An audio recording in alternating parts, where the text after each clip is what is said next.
Həyatınızda heç elə bir an olubmu ki, hər şey sanki gözə görünməz bir divara çırpılıb dayanıb? Yəni, səhhətinizdə yaranan və həkimlərin heç cür diaqnoz qoya bilmədiyi qəribə problemlər ola bilər, iş yerində ard-arda gələn səbəbsiz uğursuzluqlar. Ya da özünüzü sanki bitmək bilməyən bir qara zolaqda hiss etdiyiniz dövrlər. Bəli, məhz o qara zolaqlar.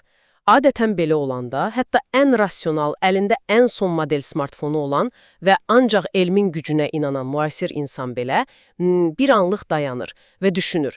Düşünür ki, bəlkə mənə kimsə nəsə edib, bəlkə bu, necə deyərlər, göz dəymədi. Və çox vaxt məhz bu nöqtədə insanlar elm və məntiqi bir kənara qoymağa meyilli olurlar. Yəni ənənəvi, bəzən də o qorxulu mistikaya üz tuturlar. Niyə? Çünki əlimizdəki rasional alətlər, yəni tibb, psixologiya, məntiq... Onlar hər zaman kömək etmir. Tamamilə elədir. Bu qaranlıq məkanda həmişə işə yaramır. Elə isə bugünkü dərin təhlilimizə xoş gəlmisiniz. Əgər siz də bəzən hər şeyi düzgün etdiyinizə baxmayaraq belə izah olunmaz maneələrlə rastlaşdığınızı hiss etmisinizsə, bugün danışacaqlarımız tam sizin üçündür. Bəli, çünki bugün fərqli bir şey edəcəyik. Əlimizdə Vyacheslav Gubanovun Darya Milovskiyə verdiyi çox qeyri-adi bir müsahibə və məqalə var. Mövzumuz cadu, lənət və gözdəymə fenomenləridir. Amma dərhal deyim, narahat olmayın, biz burada qara pişiklərdən, qaranlıq otaqlardakı cadugərlərdən və ya mistik rituallardan danışmayacağıq. Əsla. Bu mənbə məsələyə tamamilə fərqli bir prizmadan yanaşır. Kibernetika, informasiya texnologiyaları və fizika qanunları prizmasından, düzdürmü? Aha, tam olaraq belə. Yəni, söhbətə başlamazdan əvvəl sizin üçün bir məqamı aydınlaşdırmaq istəyirəm. Bizim missiyamız Gubanovun fəlsəfəsini mütləq həqiqət kimi qəbul etdirmək və ya hər hansı inancı təbliğ etmək deyil. Qətiyyən. Mənbənin irəli sürdüyü nəzəriyyə olduqca radikal və bəzi yerlərdə mübahisəli ola bilər. Lakin füsunkar olan tərəf odur ki, müəllif min illərdir insanlığın mistika adı altında qorxduğu o şeyləri məntiqi bir informasiya gigiyanası sisteminə oturtmağa çalışır. Bu çox maraqlı yanaşmadır. Yəni, biz bu köhnə, qorxunc konseptləri sanki bir proqram təminatı problemi kimi deşifrə edəcəyik. Gubanov iddia edir ki, biz təbiətin informatik qanunlarından qopduğumuz üçün bu qədər həssaslaşmışıq. Bəli, təbiət qanunlarını bilməməyi bizi zəiflədir. Gəlin birbaşa məsələnin kökünə enək. Əgər biz cadını bir mistika yox, texnoloji bir problem kimi qəbul ediriksə, o zaman zərər çəkən tərəfi, yəni insanı da bir sistem kimi anlamalıyıq, elə deyil? Mütləq. Mənbəyə görə biz sadəcə güzgüdə gördüyümüz bu fiziki bədəndən ibarət deyilik. Müəllif insanın incə ölçülü bədənləri və ya qatları olduğundan bəhs edir. Enerji qatı var, emosional qat, intellektual qat və proqram qatı var. Baxın, mən bunları sadalayarkən biraz əslində ezoterik səslənir. Aha, başa düşürəm nə demək istədiyiniz. Yəni, Gubanov bu qatları fiziki olaraq necə izah edir? Məsələn, elə enerji qatı dedikdə o tam olaraq nəyi nəzərdə tutur? Çox gözəl sualdır. Gəlin bunu sadələşdirək. Təsəvvür edin ki, fiziki bədəniniz kompüterinizin donanım, yəni hardware hissəsidir. Ana plata, monitor, klaviatura kimi. Lakin bu donanımın işləməsi üçün ona bir əməliyyat sistemi, yəni software lazımdır. Gubanovun nəzəriyyəsinə görə, enerji qatı və ya biosahə məhz sizin bədəninizin ətrafındakı o görünməz proqram təminatı sahəsidir. Yəni, mənim daxili Windows'um və ya macOS'um? Tamamilə. Bu sahə sizin ətraf aləmlə informasiya mübadilənizi təmin edir. Mənbədə xüsusi olaraq mental bədən anlayışı vurğulanır ki, bu da çox vacibdir. Bu sizin xatirələrinizin, güclü emosiyalarınızın və travmalarınızın yazıldığı bir növ sistem jurnalı, arxa fon yaddaşıdır. Bir dəqiqə, yəni mən güclü bir stres yaşayanda, bu sadəcə beynimdəki bir xatirə kimi qalmır, bu informasiya mənim mental bədənimdə, yəni əməliyyat sistemimin o jurnalında sərt bir kod kimi yazılır. Məhz belə, yazılır və orada qalır.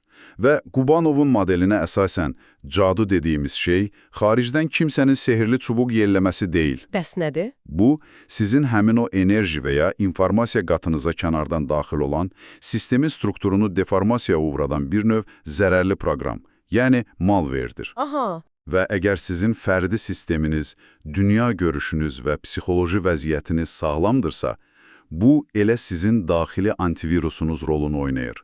Kənardan gələn zərərli informasiya paketini tanıyır və daxil olmağa imkan vermir.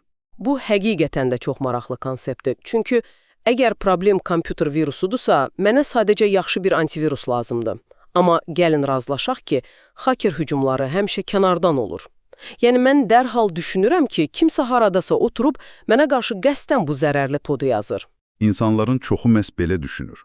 Amma məqalənin ən şok edici, bəlkə də insanı yerindən sıçradan tərəfi buradadır. Sizə, hörmətli dinləyicilər, bir statistika verim. Mənbəyə görə energetik zədələrin və ya caduların yalnız 3% peşəkarlar tərəfindən müəyyən bir məqsədlə edilir. Yalnız və yalnız 3%. bəli, yerdə qalan rəqəm isə insanın öz reallığı ilə üzləşməsi üçün çox sərt bir rəqəmdir. 97%. Yəni, mənbə iddia edir ki, hadisələrin 97%-ində insan bu cadunu, bu informasiya zədəsini özü-özünə edir. Qubanov buna özünə cadu fenomeni deyir. Özünə cadu, bəli. Və o bunu hansısa qədim kitablardan oxunan lənətlərlə əlaqələndirmir. Səbəblər o qədər sadə, o qədər gündəlik həyatımızdandır ki, yanlış emosiyalar, aqressiya, qəzəb, kin, paxıllıq, daim başqalarını qınamaq və özünü sevməmək. Belədir. Bir anlıq dayanaq, yəni nəzəriyyə iddia edir ki, mən sükan arxasında, kimsə mənim yoluma çıxanda əsəbləşib, onu günlərlə söyəndə, əslində o başqasına yox, öz sistemimə dağıdıcı bir virus yükləyirəm. Qubanovun kibernetik modelinə əsasən tamamilə elədir. Gəlin bunun mexanizmini açaq, çünki niyəsi çox vacibdir. Nəzəriyyəyə görə hər bir emosiya müəyyən bir tezlikdə yayılan enerjidir. Aha, tezlik. Bəli. Siz güclü qəzəb, kin və ya kiməsə qarşı dərin bir paxıllıq hiss etdikdə, təbiət qanunlarını, yəni harmoniya və balans qanunlarını pozmuş olursunuz. Sizin bu negativ emosiyanız, özünüzün o bayaq danışdığımız antivirus qalxanınızda böyük bir deşik, bir boşluq yaradır. Yəni mən aqressivləşəndə sanki öz əməliyyat sistemimin təhlükəsizlik divarını, o firewallunu söndürüb, bütün viruslara gəlin deyirəm. Həm gəlin deyirsiniz, həm də çox vaxt o virusun kodunu elə özünüz, öz düşüncələrinizin təkrarı ilə mental bədəninizə yazırsınız. Və burada çox təhlükəli bir nüans var. Nədir o? Qubanov qeyd edir ki, əgər bu emosional zədə vaxtında təmizlənməsə, o zamanla özünü təkrarlamaq, yəni xroniki hala gəlmək xüsusiyyəti qazanır. Yəni, siz artıq həmin adamı unutsanız belə, o özünə cadu arxa fonda daima işləyib, sizin enerjinizi, sağlamlığınızı və ya işlərinizdəki uğuru sorur. Necə yəni? O arxa fonda daima işləyən bir tədbiq kimi qalır? Məhz elə, batareyanızı yeyən görünməz bir proqram kimi.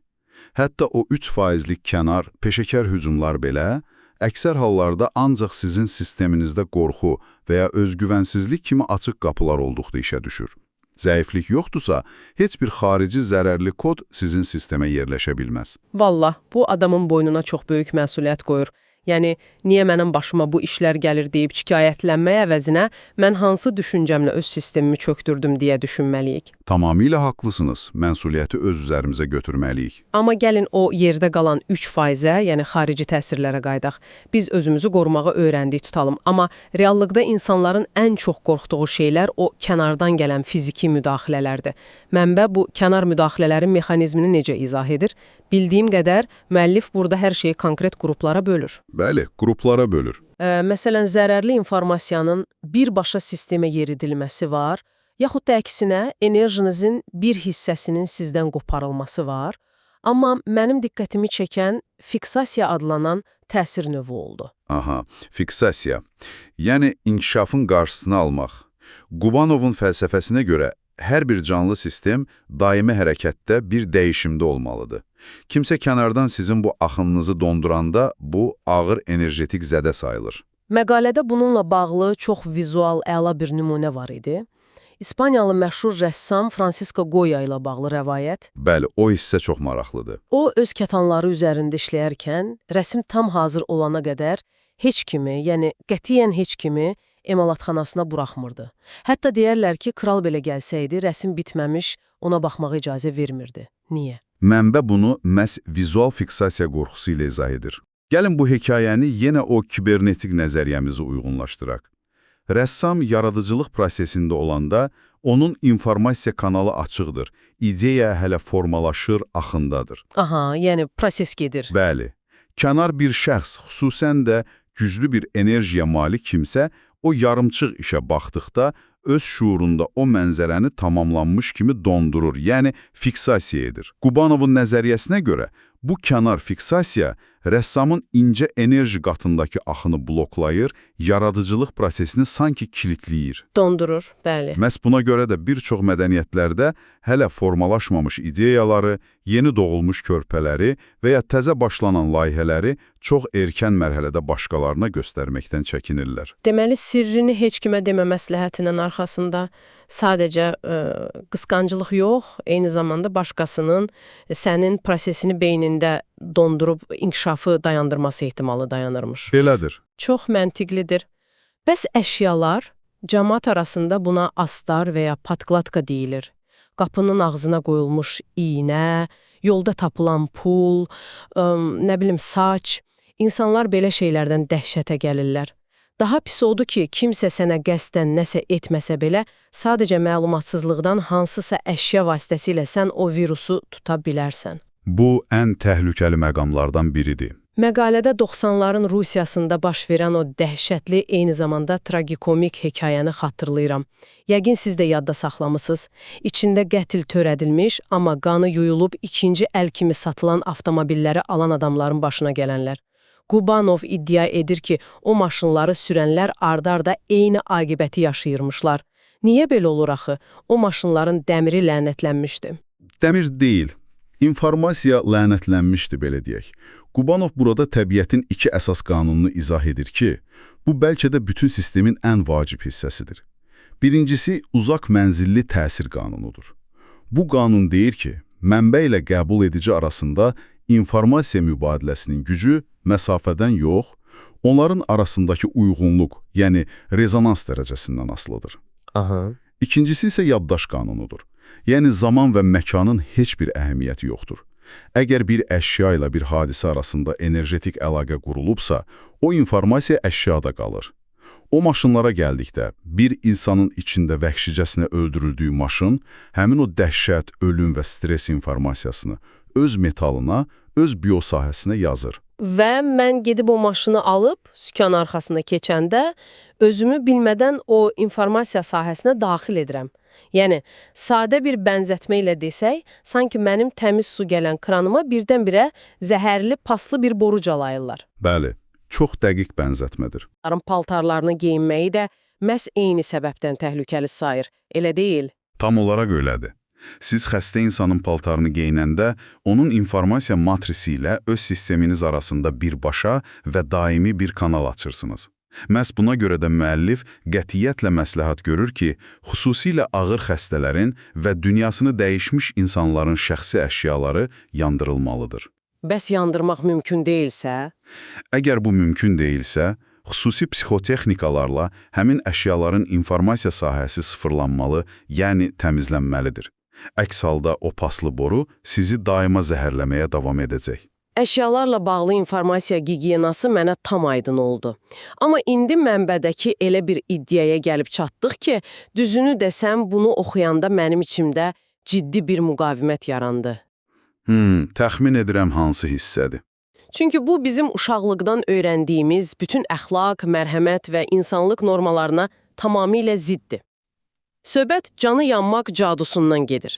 Müəllif iddia edir ki, əgər biz bədbəxt, xəstə və ya çətin vəziyyətdə olan birinə həddindən artıq acıyırıqsa, onun dərdinə şərik oluruqsa, əslində özümüzü caduluyuruq. Mən burada dayanmaq və bu fikrə qarşı çıxmaq istəyirəm. Buyurun. Siz mənə deyirsiniz ki, mənim ən yaxın dostum xərçəng xəstəliyindən əziyyət çəkirsə və mən onunla bərabər ağlayıb dərdimi bölüşürəmsə, mən pis bir şey edirəm, insani mərhəmət göstərmək necə təhlükəli ola bilər? Bu cür düşüncə tərzi cəmiyyəti tamamilə soyuqqanlı və egoist etməzmi? Sizin reaksiyanız tamamilə təbiidir və inanın ki, Qubanovun nəzəriyyəsi ilə tanış olan demək olar ki, hər kəs ilk növbədə bu məqamda şoka düşür. Əlbəttə şoka düşəcək. Bu insafsızlıq deyilmi? Lakin gəlin Qubanovun fəlsəfəsinə, məhz o təhlil etdiyimiz kibernetik çərçivədən tərəfsizcəsinə baxaq. Nəzəriyyən mərhəmətsiz olun demir. təbiət qanunlarına zidd getməyin deyir. Burada bənzərini cəzb edir qanunu işə düşür. Təsəvvür edin ki, iki eyni tezlikdə sazlanmış kamança var. Aha. Birinin simini dartanda, o birisi də titrəməyə başlayır.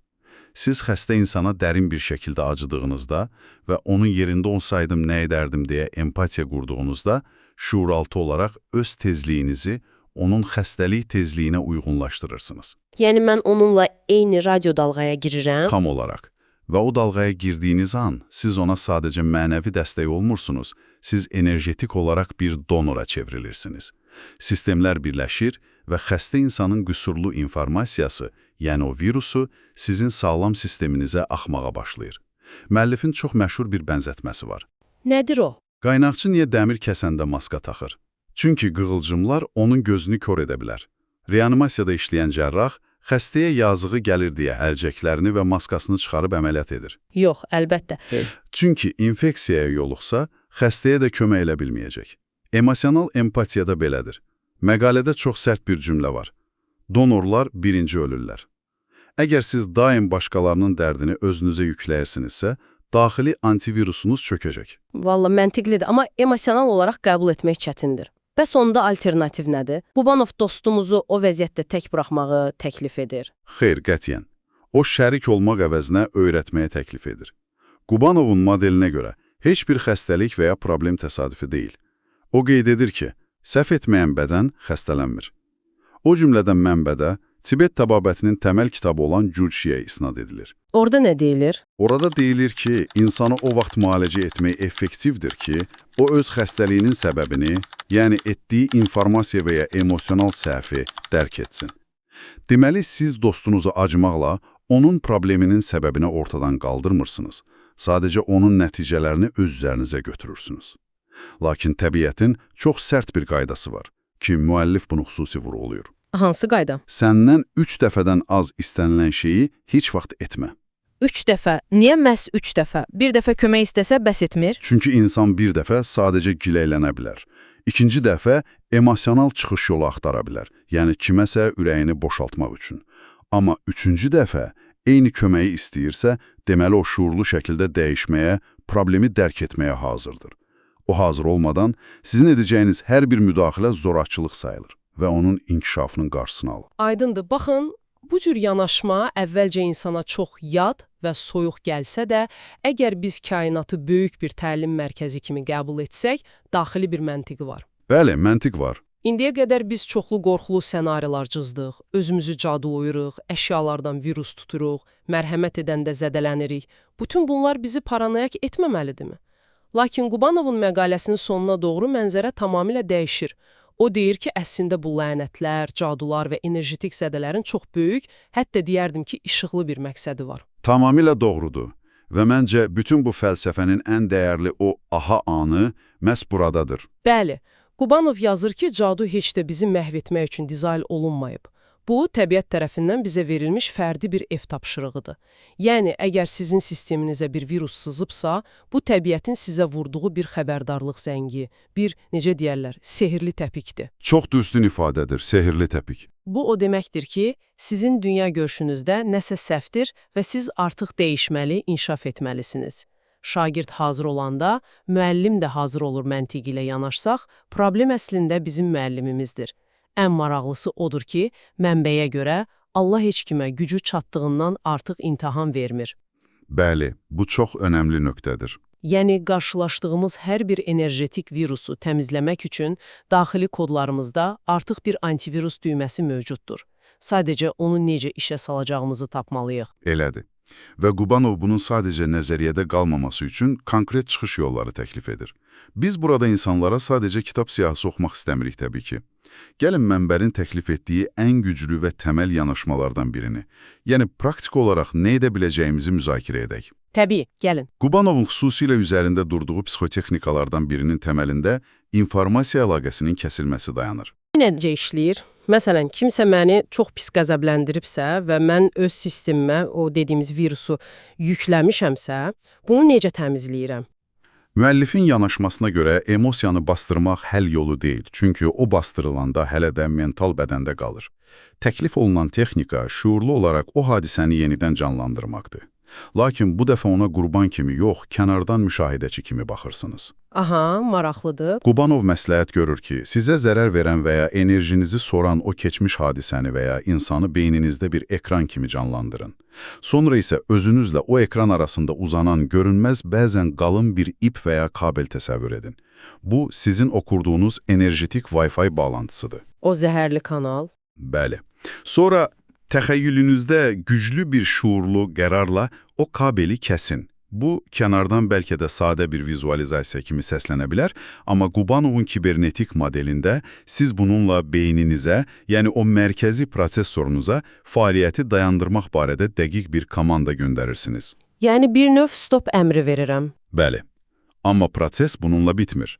O ipi kəsdikdən sonra məsuliyyəti öz üzərinizə götürməlisiniz. Yəni, o məni əsəbiləşdirdi yox, mən imkan verdim ki, bu hadisə mənim sistemimi pozsun, mənim səhvim bu idi, deməlisiniz. İnanılmaz dərəcədə güclüdür. Yəni, mən öz administrator parolumu geri alıram və kənar tətbiqlərin, insanların və ya hadisələrin mənim cihazımı idarə etməsinə qoyduğumu icazəni ləğv edirəm. Çox gözəl alətdir. Bəli, öz sisteminizin sahibi yenidən siz olursunuz. Cəsində yaranan fiziki informasiya zədəsidir. Yəni, sistemimizə sızan zərərli koddur. Tamamilə. İkincisi və bəlkə də ən önəmlisi, bizi qorxudan o lənətlərin, problemlərin 97%-nin müəllifi biz özümüzük. Günlərlə saxladığımız kin, paxıllıq və qəzəblə. Üçüncüsü, əşyalara və köhnə travmalara bağlanmaqla özümüzü bilmədən görünməz zəhərli borulara calayırıq. O paltar və maşın məsələsini unutmamalıyıq. Bəli. Dördüncüsü, empatiya qurarkən belə maskamızı taxmalıyıq. Əks halda kiminsə həyatını qurtarmaq yerinə onun virusunu kopyalayarıq. Və nihayət heç bir problem bizi cəzalandırmaq üçün deyil, bizi inkişaf etdirmək üçün verilmiş bir ev tapşırığıdır. Bir sözlə, biz nə qədər ki həyatımızın məsuliyyətini yalnız maddi aləmdə yox, o informasiya və emosiya aləmində də öz üzərimizə götürməmişik. Heç bir həkim və ya kənar qüvvə bizim o daxili antivirusumuzu tam bərpa edə bilməz. Özümüz işə düşməliyik. Bu dərin, kompleks və inanın ki, dünya görüşümüzü tamamilə fərqli istiqamətə yönəldən təhlildə bizimlə birlikdə olduğunuza görə sizə, bizim dəyərli dinləyicimizə təşəkkür edirəm. Sağlaşmazdan əvvəlsə öyrəndiklərimizi yığcamlaşdıran belə bir fərziyyə ilə sizi baş-başa buraxmaq istəyirəm. Buyurun. Təsəvvür edin ki, sizin hər bir düşüncəniz fərqi yoxdur, müsbətdir, yoxsa mənfidir, klaviaturada yazılan və dərhal icra edilən bir koddur. Əgər doğrudan da gün ərzində iş yoldaşınıza hiss etdiyiniz o ani qıcıq, keçmişə boylanıb, kaş ki fərqli olardı deyə çəkdiyiniz o peşmanlıq, yaxud da bir başqasının uğruna baxıb içdən-içə keçirdiyiniz o qısqanclıq sadəcə keçib gedən hisslər deyil. Əgər onlar sözün əsl mənasında sizin öz gələcəyinizə, öz sağlamlığınıza yazdığınız görünməz zərərli proqramdırsa, o zaman özünüzə yalnız bu sualı verin. Məhz elə bu saniyə, məhz elə bu an, beyninizin o ən dərin küncündə həyatınızın gələcək versiyası üçün hansı kodu yazırsınız? Bəlkə artıq o köhnə faylları silib, sisteminizə təmiz bir yenidən başlat komandası verməyin vaxtı çatıb. Düşünməyə dəyər. Növbəti görüşlərədək. Sizinlə olmaq çox xoş idi. Sağ olun.